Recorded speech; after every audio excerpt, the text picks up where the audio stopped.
Assalamualaikum warahmatullahi wabarakatuh. Selamat pagi anak-anak hebat. Kembali lagi kita berjumpa dalam video pembelajaran IPA kelas 6, tema 4, subtema 1. Pada pertemuan hari ini, kita akan membahas materi tentang pembangkit listrik tenaga air dan mikrohidro. Pesatnya kemajuan teknologi di era globalisasi membuat kemajuan sistem informasi dan komunikasi semakin canggih. Kita dengan mudah bisa mengetahui segala peristiwa yang terjadi di berbagai belahan dunia melalui berbagai media komunikasi seperti televisi, radio, maupun internet. Kemajuan teknologi di era globalisasi tentunya tidak terlepas dari peran energi listrik. Tahukah kalian siapa penemu pembangkit listrik tenaga air? Ya, beliau adalah Nikola Tesla. Nikola Tesla adalah seorang penemu, fisikawan, teknisi mekanik, dan teknisi listrik asal Serbia, Amerika. Beliau lahir pada 10 Juli 1856 dan meninggal pada 7 Januari 1943. Beliau terkenal berkat kontribusinya dalam mendesain sistem kelistrikan arus bolak-balik.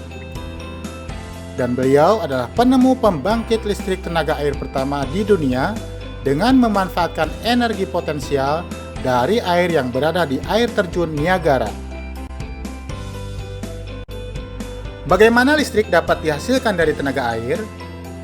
Mari kita perhatikan dan pelajari bersama skema pembuatan listrik dengan tenaga air atau yang kita kenal dengan pembangkit listrik tenaga air.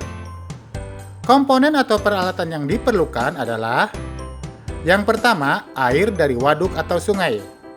Kemudian ada pintu air. Yang ketiga ada katup pengaman. Yang keempat, tangki pengaman tekanan. Yang kelima, pipa pesat. Keenam, katup pengatur tekanan. Ketujuh, turbin atau kincir air. Yang kedelapan, generator yang akan mengubah energi gerak menjadi energi listrik. Yang kesembilan, transformator, ada step up, step down, yang akan menaikkan dan menurunkan tegangan. Dan yang ke-10 adalah saluran transmisi yang akan menyalurkan listrik ke konsumen atau pengguna energi listrik. Komponen utama pada semua pembangkit listrik adalah sama, yaitu turbin dan generator atau dinamo. Turbin berfungsi untuk menghasilkan energi gerak atau energi kinetik. Sedangkan generator atau dinamo berfungsi untuk mengubah energi gerak menjadi energi listrik. Energi penggerak turbin selain dari aliran air juga bisa didapatkan dari sumber energi yang lain. Antara lain angin, atau kita kenal dengan energi listrik tenaga angin.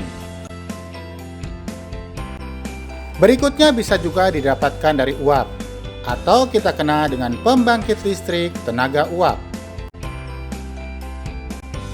Selanjutnya bisa didapatkan juga dari panas bumi atau geotermal, yang kita kenal dengan pembangkit listrik tenaga panas bumi. Ada juga tenaga nuklir.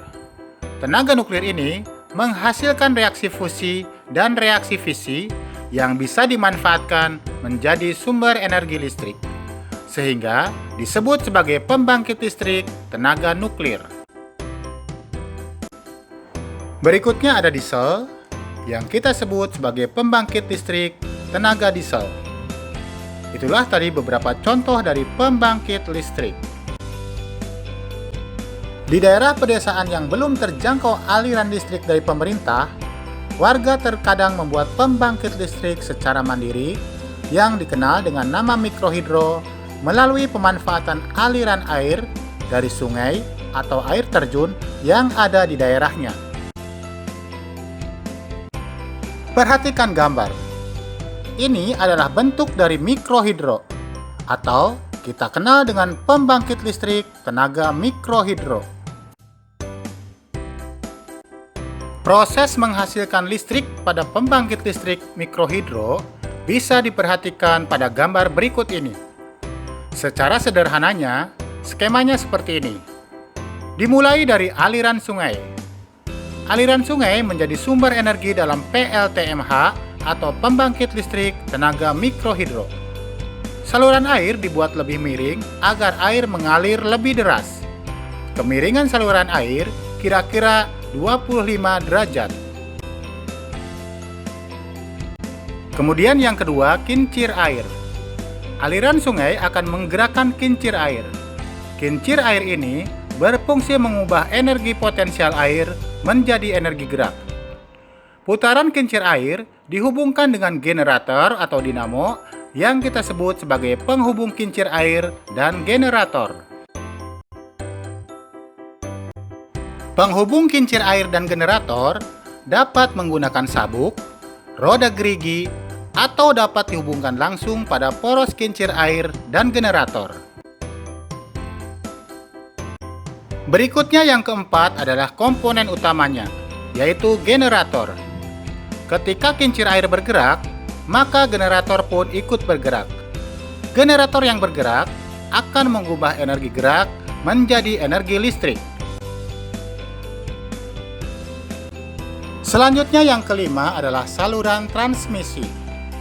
Energi yang dihasilkan generator akan disalurkan ke konsumen melalui saluran transmisi yang merupakan saluran penyalur energi listrik ke konsumen.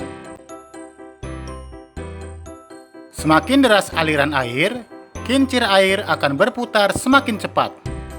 Jika kincir air berputar lebih cepat, maka generator pun akan bergerak dengan cepat, sehingga energi listrik yang dihasilkan menjadi lebih besar dan membuat lampu menyala lebih terang atau bisa dimanfaatkan oleh lebih banyak warga yang memanfaatkan energi listrik tenaga mikrohidro tersebut. Demikian tadi pembahasan tentang pembangkit listrik tenaga air dan mikrohidro. Semoga bermanfaat. Sebelum berpisah, sebagai bahan evaluasi, silakan kerjakan soal-soal berikut ini. Baiklah anak-anak cerdas, sampai jumpa pada pembelajaran berikutnya. Sehat selalu dan tetap bersemangat. Wabillahi taufiq wal hidayah. Wassalamualaikum warahmatullahi wabarakatuh.